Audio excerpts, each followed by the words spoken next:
Welcome to the Business Bitcoinization Show, the show dedicated to helping you enrich your life and grow your business with Bitcoin, the hardest money on planet Earth. I'm your host, Josh Friedeman, and today I wanted to share with you the panel that I was on at the Bitcoin conference. The title of the panel was Conquering the Bitcoin Sales Frontier. Eric LaPaglia was the moderator, and Trey Sellers from Unchained, who has shared on the show a couple times before, was on the panel, along with Chad Blackburn from Cherry Beckert. Next week, we're going to get back to our regularly scheduled interview format, but we're going to get to today's panel right after this. Business owners, unlock the benefits Bitcoin has to offer your business with the Bitcoin for Business Quick Start Guide. This 27-page guide highlights the 6 ways you can grow your business with Bitcoin. Check it out in the show notes. Well, good morning, everyone. How are we? That good? Wow, that's some epic enthusiasm, and the crowd went wild. Well, I'm excited for this conversation. I think this is one of the represented topics in the ecosystem is sales, because nothing in this world happens without sales. So if you look at where we're at in kind of the life cycle of money's been around for about 5,000 years. Bitcoin's been just short of 15 years. And so from a scale and an adoption standpoint, we are just starting to see where we're going to be able to go with this thing. And one of the stats I love, and I actually shared it with them in the green room right now, if Bitcoin was a standalone corporation, it would be the 6th largest corporation in the world, just behind Saudi Aramco and just ahead of Meta. So that gives you an idea of like the global opportunity. I believe that we've just scratched the surface of where this thing can go. So I want to touch on the sales cycle into the Bitcoin ecosystem, but let's start with where we are and these 3 fine gentlemen who are with us.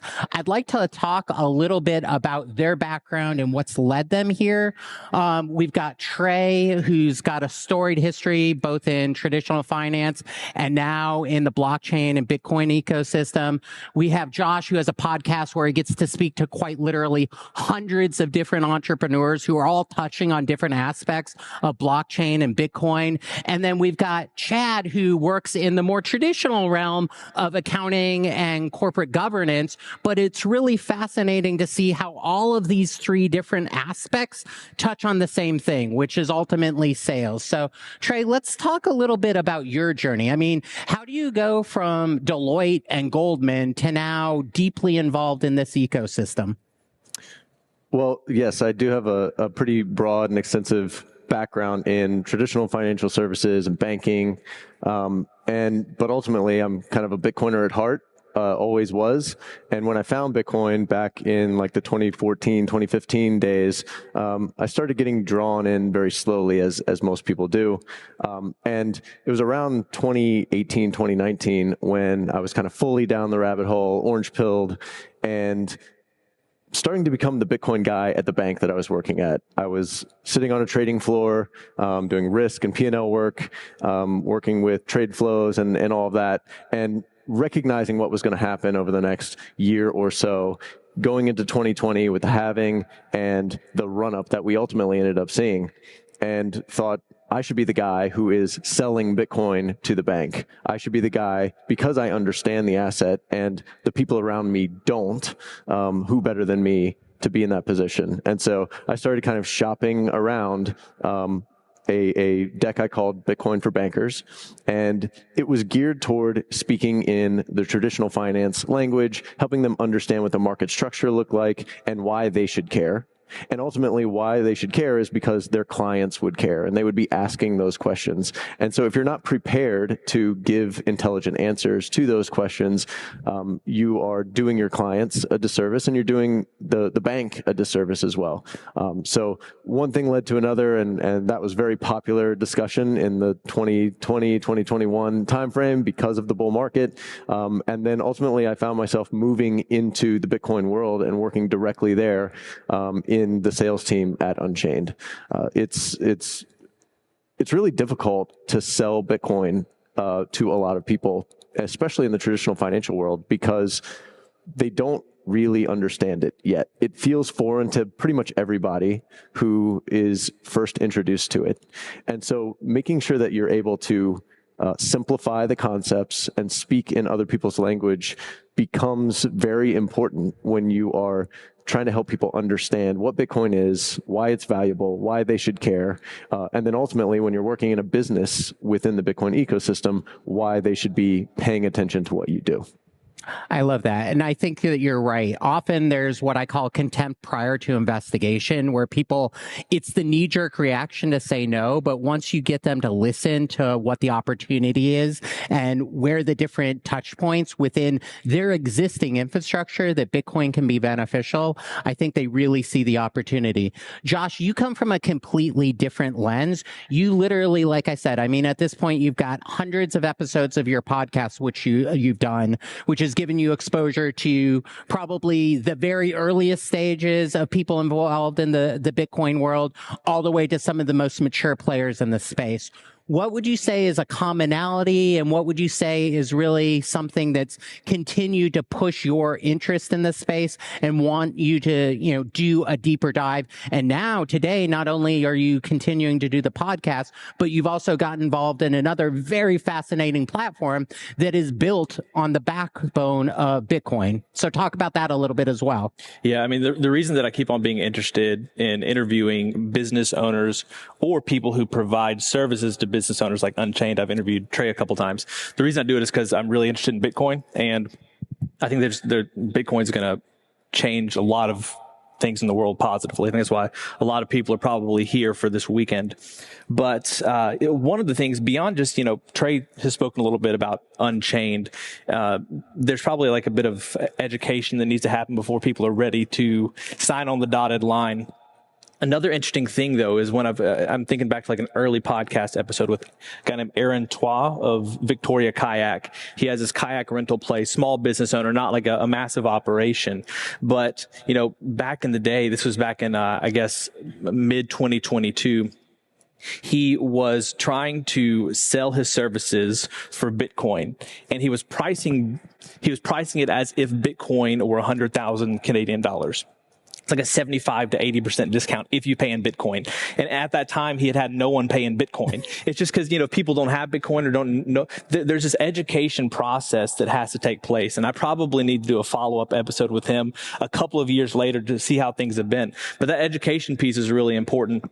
Same thing with Slice. Like for Slice, we're an ad tech platform. It's easy for the user. You just download this free extension, and every time that you see an ad, we share our revenue with the user. So you're getting these, they're called slices, and you can get payouts in either dollars or Bitcoin, and it's like 75 to 80% of people prefer sats to dollars, which is super encouraging. That's one of the things that got me so excited about the company. It's not hard to educate the user because they go to payout, and it's like, hey, do I want to pay or lose 4% to get dollars? Or using, the Zebedee connection, I can just get sats, and not lose any of these slices. So I think that that's an easy, obvious choice for a lot of people, which is why 75 to 80% of people choose sats. However, when I'm talking to people as the director of sales, talking to ad networks, they're not really familiar with the type of business that we have. They're used to just, giving a website some code. They put the code on the website and people see ads on the website. We're not like that because we kind of go wherever the user is around the internet. So that's sort of enabled by Bitcoin. So we have this new model of business, this new ad technology approach that most people aren't used to. And so there's like this education process for more traditional businesses about how a new model, a new way of doing things using Bitcoin is possible. So that's more the education side that has to take place from my sales job. But I think the same thing is back over to like the small businesses or even much larger enterprises. You have to take the time to educate people so they feel confident about what they're doing, because a lot of people just get weirded out by Bitcoin when they first hear about it. And so I think it's just a long process of explaining and being patient with people, being cheerful and kind of coming back time after time until they finally see what we're seeing. I think you're right. The educational component is massive, and anything you transfer with enough passion and enthusiasm, it's natural to get people excited about it. And so having stewards like ourselves and the thousands of you that are here, going out into the world and having the conversations and getting the dumbfounded looks from people, I think it's important. Sometimes it feels like it's you're banging your head against the wall a little bit, but the more we do it, the message definitely starts to bleed through. So Chad, you come from a completely different spectrum of the world, because where we're very front facing and cheerleaders for Bitcoin, you're certainly a champion in this space, but you're looking at it from a different, just a different lens, from the perspective of compliance, from regulatory clarity, obviously from taxation. So what does that look like to you as you're having conversations with your existing customers, but more importantly, with new customers who might not be conversant with Bitcoin? Eric, that is, I like the way you put that, because when you start to look at something like what I do, I don't have the pleasure of having one or two products, where you can study a product, you can craft narratives and things like that. And I think it brings up an important skill that people really need to master. And as you're prospecting and probing for opportunities, you need to be able to look and listen for the doors that open. So when I encounter let's say a Bitcoin financial services company, I know that they're going to need tax help, and they might need audit help. That's table stakes. But what about all the things that roll up to the CFO? What about SOC audits? What's their timeline for exit? How ambitious are they? Are they going to SPAC? Are they going to need Sarbanes-Oxley help? And so looking and listening for those doors to open is an important process, part of that process.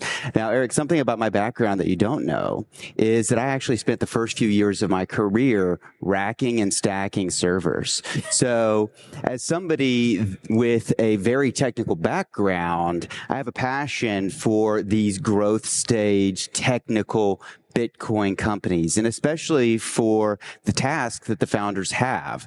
Early in the stage of every company, everybody is in sales. It falls on the founder. It falls on the early employees. It falls on the engineers.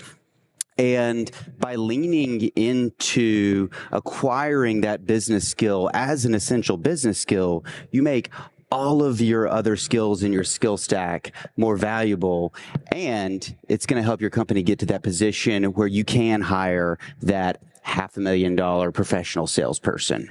And so helping companies that are ambitious and on that journey is something that I am exceptionally passionate about. Today's episode of Business Bitcoinization is proudly brought to you by Velis Commerce, where the future of business technology meets Bitcoin. As we journey through the era of Bitcoin and its transformational impact on businesses, there's one name that stands out: Velis Commerce. Whether you're looking to build a cutting-edge website, a seamless mobile app, or custom software, Velis is your go-to team. They've been diving deep into the world of Bitcoin since 2014, making them one of the most experienced groups for integrating Bitcoin and Lightning payments into a variety of digital platforms. But here's what truly sets them apart. Velis Commerce doesn't just build. They bring a wealth of knowledge to ensure your project's success from day one. Their team understands the nuances of Bitcoin, ensuring that your business stays ahead of the curve. And for all business Bitcoinization listeners out there, Velis Commerce is offering a free consultation to kickstart your project the right way. So if you're ready to future-proof your business in the coming age of hyper-Bitcoinization, head over to veliscommerce.com or reach out on Twitter at veliscommerce. Let's make sure your business thrives in the Bitcoin era.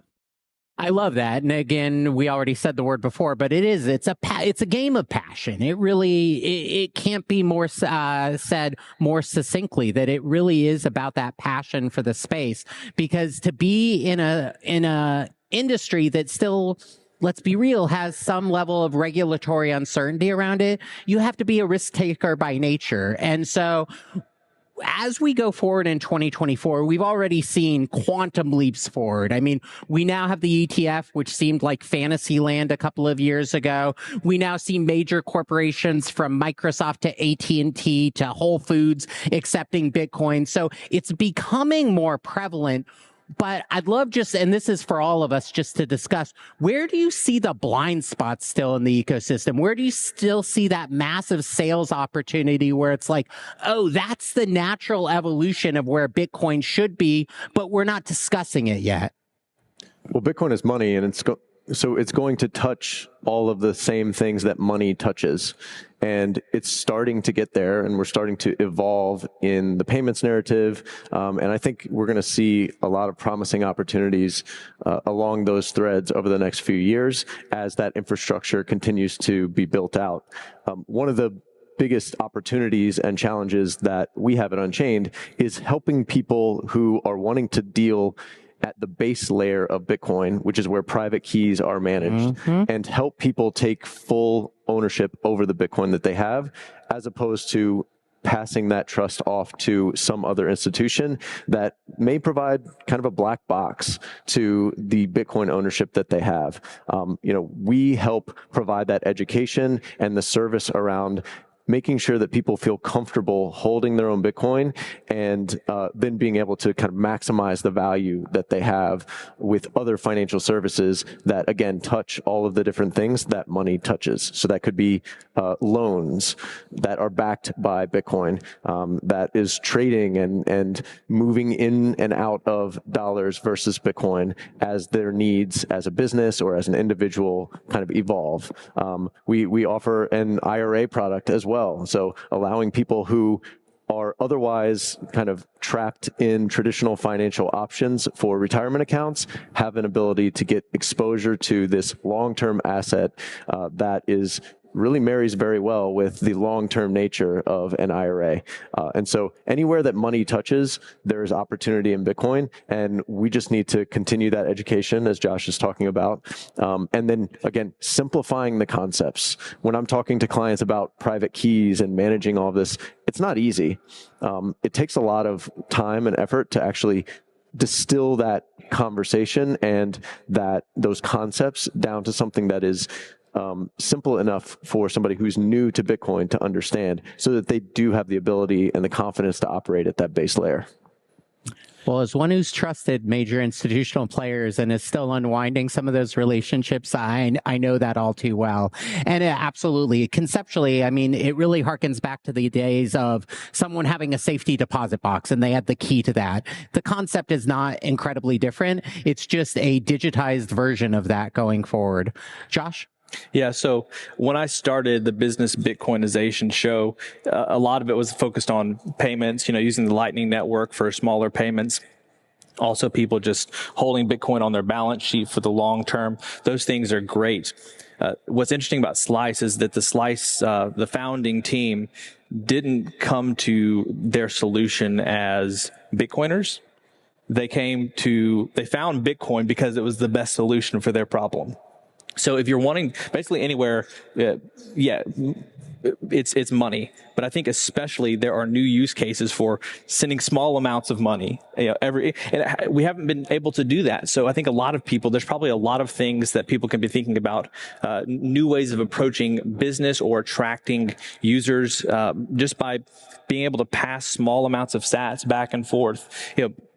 Money can move more quickly with Bitcoin. And I think that Slice is doing that by, people get a few bucks a month just for browsing. They're seeing ads.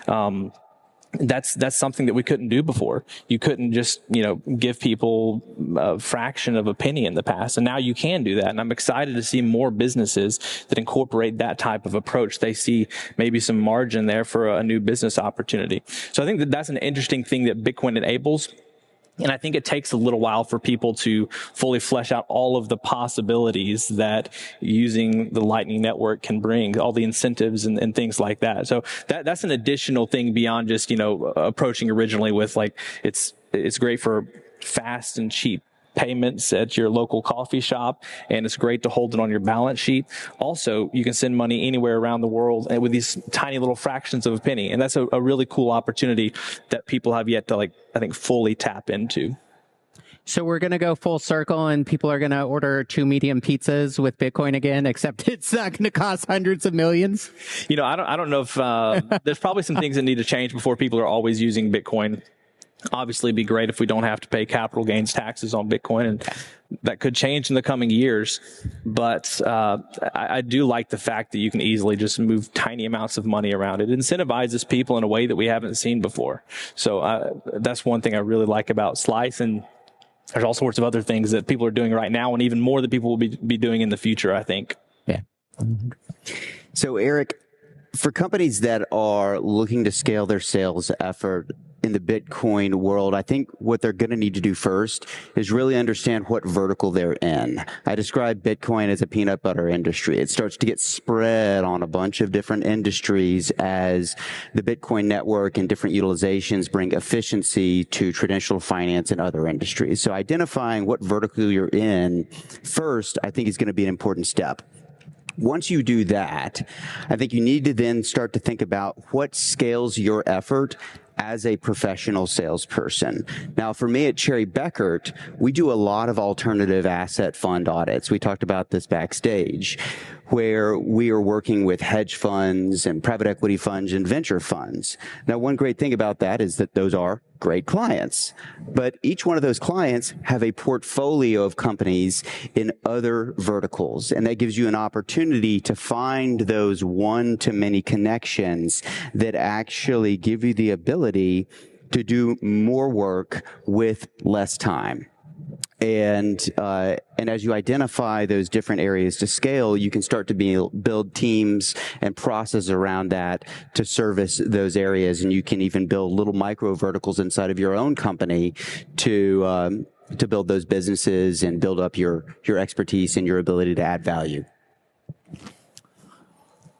By and large, everyone I deal with in the Bitcoin ecosystem always has where their vision is, but they have the either goal on a mountaintop or that pet project that is always lingering in the back. I would love to learn a little bit about other things that you're seeing in the Bitcoin ecosystem or other things that you're directly involved with that you want to call attention to. I personally, you touched on it. I think the aspect of leveraging Bitcoin as a collateralized product in the loan world is the tip of the iceberg. It's an unlock that I believe is going to be a paradigm shift. One of my portfolio companies I'm working with is actually utilizing real world assets, in this case, your primary residence, tethered with Bitcoin as collateral, and they're providing instant loans in Bitcoin. And so I think that that's like the natural evolution. It already gives you the ability to have a dexterity with that product that generally would take, for a HELOC, let's call it 2, 3, 4, 6 weeks, and this can be done in minutes. So I'd love you all, and again, just jump in, call attention to something that you're really smitten with in the space that you're either working on directly or as one of your portfolio or client companies. Yeah, I think you're right about Bitcoin as collateral. It is pristine collateral. I was referring to the traditional world and kind of the learning curve that they still need to go through to understand Bitcoin and its value. And they understand collateral very well. It underlies the entire traditional financial system. And when they start to understand that Bitcoin can act as collateral in a lot of ways better than the traditional assets that they've been using, because of its verifiability, because of its kind of 24/7, 365 ability to be settled and moved across the world, all of the things that we know and love about Bitcoin. When people start to understand that, they are going to lean into it as a collateral asset, and it's going to unlock a lot of capital coming into the space for that particular purpose. Now, there are some lessons that they're going to also have to learn about Bitcoin as a unique asset relative to other financial products or financial assets out there.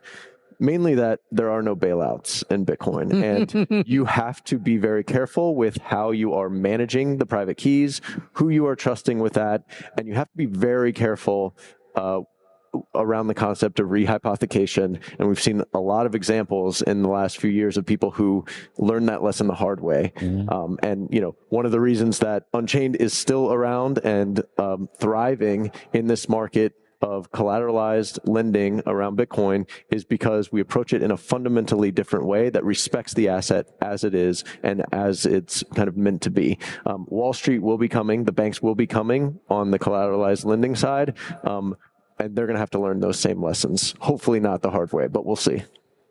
History says generally the hard way. It does. So I'm always interested in the education piece. And first of all, I'm excited to see more and more people becoming interested in Bitcoin, probably across the next 12 to 18 months. Hopefully price will continue to increase, but it's certainly just in the public zeitgeist more and more Bitcoin is. And so I'm excited about that. I think having competitive rates for Bitcoin collateralized loans would be great. That might be further down the line, but there's also a nonprofit organization I've recently become involved with called Bitcoin is Better, which is focused on Bitcoin adoption for middle-class families. And I think I think Bitcoin is for everyone, but there's a lot of value that Bitcoin can provide to middle-class and working-class families. And so that's something that I've recently begun to be involved with. And anytime I can help people to understand Bitcoin in a way that's meaningful to them is valuable to me. So everybody knows that I'm a fanboy of Unchained Capital, a client, and I refer friends and family to Unchained Capital, what they're doing with the lending product, and then especially what they're doing with bringing clarity on how in the case that you were to pass away, how do you manage moving that Bitcoin to a family member, right? So bringing clarity to that at the individual level. Now, when we get to the corporate level, we start to look at Bitcoin companies that are holding Bitcoin on the balance sheet, and there's a handful of companies that we work with closely that have started to build really robust accounting systems that help you manage cost basis, tax liability, custody, all of these different elements that as a corporation, you have a fiduciary duty to report out and have visibility. Something else that really gets me excited are companies like Strike. And one thing that I think is important there is that in the case of Strike's Send Global product, they're able to move, let's say, U.S. dollars to somebody on the other end of the globe into euros or pesos or whatever, and they're using Bitcoin in the middle. And in that scenario, they're utilizing the network in a way that gives them very little exposure to price volatility. And I think we're going to start to see more of that as Bitcoin, the features, Taproot assets, Taproot on Lightning, whatever the next innovation is, start to bring undeniable efficiencies to traditional finance. People ask me if the credit card companies are going to get disrupted by Bitcoin. And, my answer is that if the credit card companies are just going to sit down and let this happen to them, you're living in a fool's paradise. They are going to figure out exactly how to make money with the Bitcoin network. They are great with that. And one thing that they have that we don't have are decades of loyal customers and wraparound services that people need for online commerce and other things. So those are things that I'm looking at. I'm bullish on it. We've got a few of those in the portfolio of some of the companies and venture funds that I'm invested in. And I'm really excited to see what happens as we start to get a little bit more signal from DC whether or not they are going to make it difficult for Bitcoin or not. I don't necessarily want DC to be passing laws about Bitcoin. I want DC to be passing laws and really reiterating things like property rights, privacy, these constitutional rights that we have that Bitcoin operates within. Mm-hmm. Well, to your point, credit card companies are already making money off the Bitcoin ecosystem, and they're continuing to lean into it. If you look at what Visa and MasterCard are doing, they have very large teams that are dedicated to the ecosystem, and they're adding to those teams actively. So it's definitely it's a point of emphasis for them. And then regulatory clarity. We've got just a minute left. I'm going to give you all just a few seconds. Sell to the regulators. And for me, it's stop driving innovation offshores. Give us clarity because we need it. Bitcoin is good for America. Adopt Bitcoin. And Bitcoin is going to be fine without America, so adopt it. Yeah. Bitcoin's going to find a way around whatever regulation you try to put into place. So unless it is in harmony with liberty and Bitcoin, it'll be a fruitless effort. Yeah. And sadly, we desperately need revenue as a country, so they need the taxation base. So anyways, gentlemen, again, we said backstage this 30 minutes would go in a blink of an eye. Lo and behold, it has. So thank you all for being here. There's a great lineup for the rest of the day, but we can't thank you enough for letting us have this conversation with you. Well, friends, as a wrap, thanks so much for listening to this episode of the Business Bitcoinization Show. If you want to reach out to either Chad or Trey, I'm going to include their LinkedIn profiles below, and you can reach out to me if you like as well. As always, keep building, keep growing, and until next time, keep living and leading well. If you're a regular listener of the podcast, thank you. If you want to take a further step in your support for the show, you can help us grow by listening on Fountain, a value-for-value podcast app on iOS or Android. If you hear something you like that you disagree with or anything else, you can share it by sending some sats and adding a comment with your thoughts. Some of you have already done this, and I appreciate it. I'm going to begin reading your boosts on upcoming episodes, so if you have some insight or value to add, let the people know. Getting started with Fountain is easy. You can add Bitcoin to your Fountain wallet by using your fiat accounts or any Lightning wallet. And one of my favorite features is that once you're using the app, you can earn sats just by listening on Fountain. Check out the link in the show notes to get started with Fountain today.